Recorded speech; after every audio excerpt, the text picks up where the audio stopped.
पवले बानी तोहरे आहार माई हो, हे हमार माई हो, हे हमार माई हो।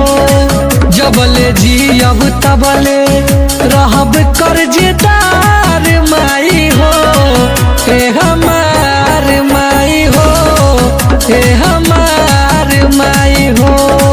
पहिला पवले बानी तोहरे आहार माई हो, हे हमार माई हो, हे हमार माई हो।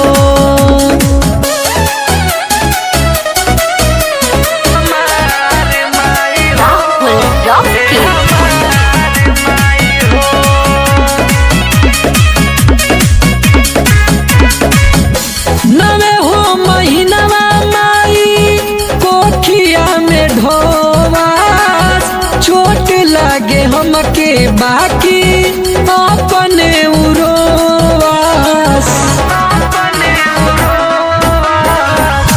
नवे हो महीनवा माई कोठिया में ढोवास, चोट लागे हमके बाकी अपने उरोवास।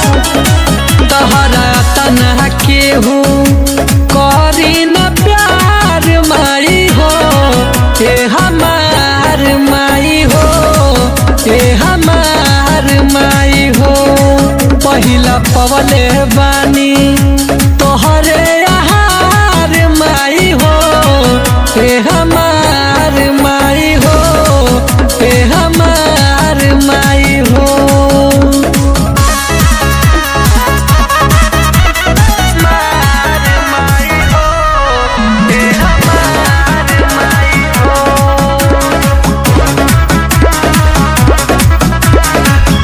राम जी से चूकल नहीं नेकी महतारी के, कर के समान होसी खावेली नारी के।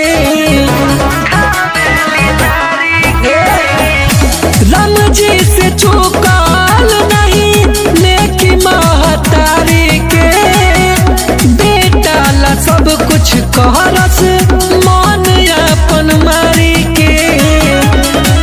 गुडू शिवम गावे लोरावा के ढार माई हो, हे हमार माई हो, हे हमार माई हो। पहिला पवले